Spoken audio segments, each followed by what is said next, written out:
अस्सलाम वालेकुम, मैं हूं दिल इम्तियाज़ और आप देख रहे हैं तख्ती ऑनलाइन। 2008 के बाद एक नई किस्म की मार्केटिंग दुनिया में आ चुकी है। इस मार्केटिंग में आपके दिमाग को मजबूर कर दिया जाता है, उसे प्रोग्राम किया जाता है कि वो मुख्तलिफ चीज़ें खरीदे। इस मार्केटिंग का नाम न्यूरो मार्केटिंग है और इसे दुनिया में लाने के लिए कुछ टेक्नोलॉजीज़ की बहुत ज़्यादा ज़रूरत थी। मसलन आज हम जानते हैं कि आपके दिमाग में क्या हो रहा है, क्योंकि हमारे पास एमआरआई टेक्निक है, हमारे पास ईईजी रेजोनेंस इमेजिंग टेक्निक है और उसके साथ इंसेफ्लोग्राफी इलेक्ट्रिकल इंसेफ्लोग्राफी टेक्निक्स हैं। ऐसी टेक्निक्स हैं जो कि इलेक्ट्रोड्स लगाकर आपके दिमाग को पढ़ सकती हैं और फिर हम देख सकते हैं कि किसी भी चीज़ का इफ़ेक्ट आपके दिमाग पर क्या हो रहा है। यही टेक्नोलॉजीज़ पढ़ाई में भी इस्तेमाल हो रही हैं कि बच्चों को किस तरीके से पढ़ाया जाए, कौन से तरीक़ों से बच्चों को पढ़ाया जाए कि वो बेहतर तरीके से पढ़ सकते हैं। और अब हर शोबे में इन टेक्नोलॉजीज़ का इस्तेमाल हो रहा है। मैं आपको लेकर चलता हूँ 2008 में, जब शुरू में जो कंपनीज इस टेक्नोलॉजी की तरफ आई, उनमें से एक कंपनी की केस स्टडी जिसे फ्रिटो-ले कहा जाता है। फ्रिटो-ले पेप्सिको की सिस्टर कंपनी है। पेप्सी बनाने वाली जो कंपनी है पेप्सिको, उसकी सिस्टर कंपनी है और इसके ब्रांड हमारी मार्केट में भी बहुत ज़्यादा मकबूल हैं। इनके ब्रांड्स में लेज़ हैं जो चिप्स की एक ब्रांड है और उसके साथ साथ चीटोज़ हैं। 2008 में इन्होंने अपनी सेल्स को बढ़ाने के लिए, क्योंकि इनकी सेल्स मुसलसल नीचे गिर रही थी, इन्होंने अपनी सेल्स को बढ़ाने के लिए न्यूरो साइंटिस्ट की एक कंसल्टेंट कंपनी का इंतखाब किया। इन्होंने उन्हें मदऊ किया और कहा कि आप हमें बताएं कि किस तरीके से हम अपनी सेल्स को बढ़ा सकते हैं। मुख्तलिफ ग्रुप्स इनके पास है, उन्होंने बहुत से एक्सपेरिमेंट्स किए हैं जो कि आज हमें लिटरेचर में मिल जाते हैं और उन एक्सपेरिमेंट्स की बेसिस पर, उन तजर्बात की बुनियादों पर उन्होंने मुख्तलिफ किस्म की रिकमेंडेशंस दी। आज जो चीटो आप देखते हैं, 2008 से पहले चीटोज इस तरीके से खाए नहीं जाते थे। इस कंपनी ने देखा कि चीटो के मुख्तलिफ किस्म की रेसिपीज़ में सबसे ज़्यादा वो रेसिपी इंसानों को, लोगों को भाई, उनके कंट्रोल ग्रुप्स को भाई, जिसमें चीटो को खाने के बाद आपके हाथ रंगे रह जाते हैं। जी हाँ, बिल्कुल, ये जो रंग होता है ये चीज़ का होता है। ये रंग पनीर की डस्ट का होता है, चीज़ डस्ट का होता है। और जब उन्होंने अपने एक्सपेरिमेंट्स में देखा तो जिन लोगों के हाथों पर ये रंग लगा रह गया, उन्होंने एक तो उसको लिक किया और उसके साथ साथ उन्हें महसूस हुआ कि ये बहुत ही अच्छा ब्रांड है, इसे दोबारा खाना चाहिए। इस कंपनी ने, ये जो कंसल्टेंट कंपनी आई, इन्होंने चीटो ब्रांड को चेंज करने का मशवरा दिया। इन्होंने कहा कि इस ब्रांड में आप ये रंग लेकर आएं। फ्रिटो-ले ने इस चीज़ को फ़ौरन अडॉप्ट किया और उन्होंने एक कैंपेन चलाई। 2008 के इश्तिहारों में भी अगर आप जाकर देखें, यूट्यूब पर सब मौजूद हैं, तो आपको एक कैंपेन नज़र आएगी चीटो की, जिसे द ऑरेंज अंडरग्राउंड कहा जाता है। इसमें मुख्तलिफ किस्म के लोग पार्टिसिपेट करते हैं और वो चीटोस के बारे में अपने एक्सपीरियंस भी देते हैं और उसके साथ बड़े डिफरेंट क्रिएटिव किस्म के एड्स बनाए गए हैं। मार्केटिंग की बहुत बड़ी सक्सेस स्टोरी है ये, इसे पढ़ाया जाता है, इसे केस स्टडी के तौर पर जाना जाता है। लेकिन फ्रिटो-ले ने सिर्फ चीटो की जो स्ट्रक्चर है, जो टेक्सचर है, उस पर ही रिसर्च नहीं करवाई, बल्कि उन्होंने अपने प्रोडक्ट की हर चीज़ पर रिसर्च कराई। एक और रिसर्च की तरफ मैं आपको लेकर चलता हूँ, जो कि अगेन दिमाग को समझने वाले साइंसदानों ने की, न्यूरो साइंटिस्ट ने की, और उन्होंने लेज़ के और चीटोस के मुख्तलिफ किस्म के पैकेट्स दिए। इनमें ऐसे पैकेट्स भी थे जो चमकीले थे, इनमें ऐसे पैकेट्स थे जो आवाज़ बहुत निकालते थे, इनमें ऐसे पैकेट्स थे जो मैट फिनिशिंग रखते थे जिससे रोशनी रिफ्लेक्ट नहीं होती थी। मुख्तलिफ किस्म के पैकेट्स लिए, उन पर मुख्तलिफ रंगों से लिखा गया, फ़ॉन्ट साइज़ डिफरेंट यूज़ किया गया, फ़ॉन्ट डिफरेंट यूज़ किया गया और फिर देखा गया कि किन पैकेट्स को लोग ज़्यादा उठा रहे हैं सिर्फ देखने से, सिर्फ देख कर किन पैकेट्स को लोग ज़्यादा उठा रहे हैं। तो उन्हें पता चला कि अब हमें अपनी पैकेजिंग को भी चेंज करना होगा। पैकेजिंग एक तो ऐसी हो कि जब हाथ लगे तो दूर तक आवाज़ जाए। बच्चे इसी चीज़ से अट्रैक्ट होते हैं। जब आप देखें कि टॉफ़ियाँ, उनके रैपर्स जो होते हैं वो चुड़ चुड़ चुड़ चुड़ की आवाज़ें निकालते हैं, इसी तरीके से जितने भी पैकेट्स होते हैं, हल्का सा भी हाथ लगाएं तो चुड़ चुड़ की आवाज़ें आती हैं। ये मार्केटिंग एक टेक्निक है जिसके ज़रिए पता चलता है कि जब आप एक पैकेट को उठाते हैं तो वो इर्द गिर्द के कुछ हिस्से में उसकी आवाज़ जाए और तमाम बच्चे और बड़े उस तरफ मुतवज्जो हों। लेकिन उसके साथ साथ ये भी बताया गया कि आपको अपने पैकेट की शाइनिंग, इसकी जो रोशनी के साथ इंटरेक्शन है उसको चेंज करना होगा। अब आपको इसकी शाइनिंग कम करनी होगी, आपको मैट टेक्सचर देना होगा। मैट टेक्सचर आज हमें नज़र आ रहे हैं जिन पर रोशनी पड़ती भी है तो वो बहुत ज़्यादा चमकते नहीं हैं। तो चमकने वाले पैकेट्स हमें नहीं चाहिए, बल्कि हमने मैट पैकेजिंग की तरफ लेके जाना है। जब ये दो चेंजेस इस कंपनी ने की तो इसकी सेल्स इतनी तेज़ी से बढ़ी कि इसने कई अवार्ड्स जीते। और आज तक हम देख रहे हैं कि किस तरीके से लेज़ और चीटोस हमारे बच्चों को, हालांकि उनकी सेहत के लिए बहुत अच्छे नहीं हैं, लेकिन हमारे बच्चे इन पर लग चुके हैं।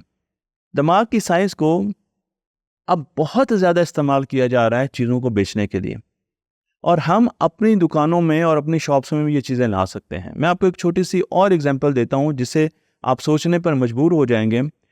एक नोबेल लॉरिएट, वो साइंसदान जो कि बहुत बड़े कहलाए जाते हैं, जिनका नाम है डैनियल कैनेमन। नोबेल प्राइज़ इन्होंने जीता है, इसलिए नोबेल लॉरिएट इनको कहा जाता है। इनकी किताब है थिंकिंग फास्ट एंड स्लो। बहुत से लोगों ने ये किताब पढ़ी होगी, अगर आपको इसका उर्दू तर्जुमा मिलता है या इंग्लिश में आती है, आप इस किताब को पढ़ें। इस किताब में सोचने के दो मोड्स लिखे गए हैं। हमारे सोचने के दो मोड्स हैं। पहला मोड ये है जिसे फास्ट थिंकिंग कहा जाता है, कि अगर मैं आपसे पूछूं कि आपके दोस्त का क्या नाम है, आपके बेहतरीन दोस्त का क्या नाम है, आप ऐसे बताएंगे। फास्ट मोड है, आपको फौरन उसका जवाब आता है। लेकिन दूसरा मोड जिसमें मैं आपको ये सवाल पूछूं कि 19 को ज़रब दे दें 342 से, 19 को मल्टीप्लाई कर दें 342 से, क्या जवाब है? तो अब आप फौरन जवाब नहीं दे सकते। फास्ट थिंकिंग यहाँ पर इसकी ज़रूरत नहीं, बल्कि अब आपको स्लो थिंकिंग मोड की तरफ जाना पड़ेगा। तो हमारे दो मोड है। एक मोड है फास्ट थिंकिंग जिसमें हम चीज़ें तेज़ी से करते हैं। मसलन अगर आपने गाड़ी चलानी है तो आप फास्ट थिंकिंग मोड में जाएंगे। अगर आपने सुबह उठ के ब्रश करना है तो आप फास्ट थिंकिंग, क्योंकि आपको सोचने की ज़रूरत नहीं है। फास्ट थिंकिंग मोड हमारे लाशऊर से कनेक्टेड होता है, हमारे सबकॉन्शियस से कनेक्टेड होता है, हमारी हैबिट से कनेक्टेड होता है। तो जो हमारी हैबिट्स हैं उन पर हमें ज़्यादा सोचने की ज़रूरत नहीं होती, और वो बड़ी तेज़ी से हम अपने रूटीन को बड़ी तेज़ी से एग्जीक्यूट करते हैं। लेकिन जब हम नई चीज़ की तरफ जाते हैं, हम एक नया मसला दरपेश होता है जो पहले नहीं आया, तो वहाँ पर हमें स्लो थिंकिंग करनी पड़ती है। और जब हम स्लो थिंकिंग करते हैं तो स्लो थिंकिंग हमारे दिमाग को ज़्यादा पसंद नहीं है, क्योंकि स्लो थिंकिंग में हमें एनर्जी बहुत ज़्यादा इस्तेमाल करनी पड़ती है। तो अमूमन 95% हम फास्ट थिंकिंग कर रहे होते हैं, हम अपनी रूटीन्स में चल रहे होते हैं, हम सबकॉन्शियस माइंड से डिसीजंस कर रहे होते हैं। लेकिन 5%, 10%, 5% ज़्यादातर लिखा गया है, 5% के करीब जो डिसीजंस हैं वो हम कॉन्शियसली करते हैं, हम सोच विचार के साथ करते हैं, उस पर हमें स्लो थिंकिंग करनी पड़ती है और उस पर बहुत ज़्यादा एनर्जी इस्तेमाल होती है। तो जो फास्ट थिंकिंग है जिस पर एनर्जी कम लगती है उसे सिस्टम 2 कहा जाता है। याद रखना है आपने, S2 का मतलब है कि आपने इस पर बहुत तेज़ी से थिंकिंग कर ली, ये हैबिट्स थी, ये बड़ा आसान डिसीजन था और दिमाग की एनर्जी नहीं ज़्यादा इस पर लगी। और जो स्लो थिंकिंग है उसको S1 सिस्टम कहा जाता है, ब्रेन का, या सिस्टम 1 कहा जाता है, और इस पर बहुत ज़्यादा एनर्जी लगती है। अब एक पते की बात आपको बता दूं कि हमारा दिमाग, उसके पास एनर्जी लिमिटेड होती है और वो अपनी एनर्जी को बहुत संभाल के रखता है। उसे पसंद नहीं है कि वो अपनी एनर्जी को ज़्यादा इस्तेमाल करें। तो इसलिए हमारा दिमाग ज़्यादातर स्लो थिंकिंग मोड में रहना पसंद करता है, यानी कि वो रूटीन के काम करना पसंद करता है, वो हैबिट्स को बार बार एग्जीक्यूट करना पसंद करता है, उसे नए काम पसंद नहीं है। इसीलिए जब आप किसी आदमी को नए काम की तरफ लेके जाते हैं तो आपको नज़र आता है कि वो हेजिटेंट है, वो थोड़ा सा, आपको नज़र आएगा कि वो घबरा रहा है, वो परेशान है, उस तरफ जाना नहीं चाहता, क्योंकि उसका दिमाग उसको बार बार ये कह रहा है कि इस पर तो बहुत एनर्जी लगेगी, मेरे पास इतनी एनर्जी नहीं है, इस पर तो बहुत एनर्जी लगेगी, मेरे पास इतनी एनर्जी नहीं है। मैं आपको इसकी एग्जांपल एक क्रिकेट मैच से भी देता हूँ, क्योंकि फिर मैं आपको बताऊँगा कि मार्केटिंग में इसे किस तरीके से इस्तेमाल किया जाता है। हमारी पिचेस, क्रिकेट की तरफ चलते हैं, हमारी पिचेस स्लो पिचेस होती हैं, जहाँ पर बॉल जहाँ पर भी पड़े आपने उसको खेलना है, शॉट लगानी है। और क्योंकि बाउंस इतना कम होता है कि अगर थोड़ा सा एज लगे भी तो एक तो स्लिप तक नहीं पहुंचता, और दूसरा यह है कि बॉल इतना स्विंग होता नहीं है तो एजेस बहुत कम लगते हैं, तो स्लिप पर कैच होना बहुत मुश्किल होता है पाकिस्तान में। इसलिए हमारे बैट्समैनों के सबकॉन्शियस माइंड में प्रैक्टिस कर करके ये आ चुका है, ये बन चुका है कि हमने हर बॉल को, बाहर जाती हुई बॉल को भी खेलना है। लेकिन जब हम जाते हैं इंग्लैंड में और ऑस्ट्रेलिया में, अब वहाँ पर क्या होता है, वहाँ पर पिचेस जो होती हैं वो बाउंसी होती है और उन पर स्विंग होती है और लेट स्विंग होती है, नई बॉल से तो बहुत ज़्यादा स्विंग होता है, और वहाँ पर आपने बाहर जाती हुई बॉल को नहीं छेड़ना, नहीं खेलना। लेकिन क्योंकि हमारा सबकॉन्शियस माइंड प्रोग्राम हो चुका है, हम 95% अपने सबकॉन्शियस माइंड में रहते हैं, अब नया स्लो थिंकिंग करना कि मुझे इस बॉल को छोड़ना है, क्योंकि मैं तो फास्ट थिंकिंग की तरफ जा चुका हूँ ना कि हर बॉल को खेलो, हर बॉल को खेलो सब कॉन्टिनेंट की पिचेस पर। अब जब मैं स्लो थिंकिंग की तरफ जाऊंगा कि मुझे इसको छोड़ना है, मुझे छोड़ना है, तो मेरी एनर्जी ज़्यादा लगेगी, और जब मेरी एनर्जी ज़्यादा लगेगी तो मेरे ब्रेन में जितनी भी एनर्जी है वो ड्रेन होना शुरू हो जाएगी और मैं बहुत जल्दी थकना शुरू कर दूंगा। इसलिए आप देखेंगे 3 गेंदें छोड़ने के बाद चौथी गेंद पर हम उसे खेलने चले जाते हैं, और एज होता है, पीछे कैच होते हैं, और हम सोच रहे होते हैं कि यार इसने 3 बॉलें तो छोड़ी थी, चौथी क्यों नहीं छोड़ी, क्योंकि दिमाग को ये पसंद नहीं है कि वो अपने कॉन्शियस माइंड को बहुत ज़्यादा इस्तेमाल करें। अब आते हैं हम दोबारा डिसीजन मेकिंग की तरफ। तो अब आपने देखा कि जब दिमाग की एनर्जी कम होना शुरू हुई तो उसने ऐसा डिसीजन लिया जो कि इम्पल्सिव डिसीजन, जो कि हमारे सबकॉन्शियस ब्रेन से आ रहा है, जो कि हमने कर दिया। तो जो जो हमारी एनर्जी नीचे जाती है दिमाग की, हम गलत डिसीजंस लेना शुरू कर देते हैं। ये बहुत अहम पॉइंट है, और इस पॉइंट का इस्तेमाल ये कंपनीज बहुत अच्छे तरीके से करती हैं, क्योंकि ये हमें, जब हम किसी शॉपिंग मॉल में जाते हैं तो ये हमें थका देती हैं। इनके शॉपिंग मॉल के डिज़ाइन ऐसे होते हैं, वो इतने ओवरवेल्म होते हैं, वो इतने ज़्यादा कलरफुल होते हैं, ये चीज़ इधर लगी, ये चीज़ इधर लगी, रोशनियाँ, और आप देख के एकदम आपका दिमाग जो है वो थकना शुरू कर देता है। अब जब आप इतनी चीज़ें देखते हैं, आप कहते हैं ये नहीं लेना, ये लेना है, ये नहीं लेना, ये लेना है, ये नहीं लेना, ये लेना है, तो आप डिसीजंस कर रहे हैं, और हर डिसीजन के बाद आपकी एनर्जी कम हो रही है अगले डिसीजन के लिए। ये मैं नहीं कह रहा, ये बहुत बड़े साइंसदान, मेरे ख्याल में जो न्यूरो लीडरशिप के नंबर 1 साइंटिस्ट हैं जिन्हें मैं बहुत पढ़ता हूँ, डेविड रॉक, जो कि ऑस्ट्रेलिया से ताल्लुक़ रखते हैं, इनकी बुक है योर ब्रेन एट वर्क, इस पर बल्कि मैं मुख्तलिफ ट्रेनिंग्स भी करवाता हूँ।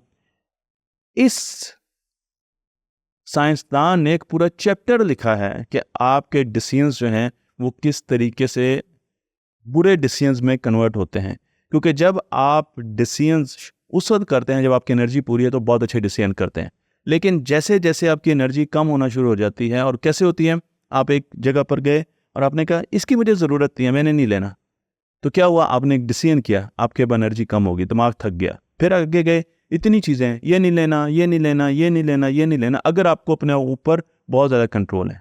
लेकिन फिर क्या होगा, जब आप कैश काउंटर पर आएंगे, आपका दिमाग इतना थक चुका है, आपने कुछ चीज़ें ली हैं जो कि आपको ज़रूरत थी, अव्वल तो ये होता नहीं है, लेकिन फ़र्ज़ किया आपने वही चीज़ें ली जिसकी आपको ज़रूरत थी। जब आप कैश काउंटर पर आएंगे तो आप देखें कि बड़े बड़े स्टोर्स के कैश काउंटर पर आपको शुगर से बनी हुई चीज़ें नज़र आएंगी, आपको चॉकलेट्स नज़र आएंगी, आपको टॉफ़ियाँ नज़र आएंगी, आपको ड्रिंक्स नज़र आएंगे, आपको बहुत सी ऐसी चीज़ें नज़र आएंगी जो कि नॉर्मली अगर आप सोचें तो आप कहें यार इसमें तो शुगर बहुत ज़्यादा, मैं नहीं लूँगा। लेकिन क्योंकि अब आपका दिमाग ड्रेन हो चुका है और अब आप स्लो थिंकिंग कर करके थक गए हैं, आपने फास्ट थिंकिंग कर दी है, तो अब जाते जाते ही फ़ौरन एक चीज़ इधर से ग्रैब की है, उतनी देर में बिल बन रहा है, आपने इधर 2-4 चीज़ें ग्रैब की और डाल दी, और इस तरीके से ये दिमाग का इस्तेमाल करते हैं। कॉस्मेटिक्स रखा होता है, आप फ़ौरन कॉस्मेटिक्स लेते हैं, उस वक्त आप डिसीजन नहीं कर रहे थे, तो जब आप बिल पे कर रहे होते हैं और उससे 5 मिनट पहले जो आप शॉपिंग करते हैं, वो आपकी शॉपिंग आपके दिमाग से नहीं हो रही होती, वो आपकी सोच के मुताबिक नहीं होती। अभी हमारी बात ख़त्म नहीं हुई, इस पर हम मज़ीद बहस करेंगे और हम अगली वीडियोस में आपको बताएंगे कि किस तरीके से बड़े बड़े ब्रांड आपके दिमाग के साथ खेलते हैं, उन्हें प्रोग्राम करते हैं ताकि आप वही चीज़ें ख़रीदें जो कि उनके स्टोर्स में अवेलेबल हैं। तख्ती ऑनलाइन को लाइक कीजिए, शेयर कीजिए और इस फिल्म को दूसरों तक पहुँचा दीजिए।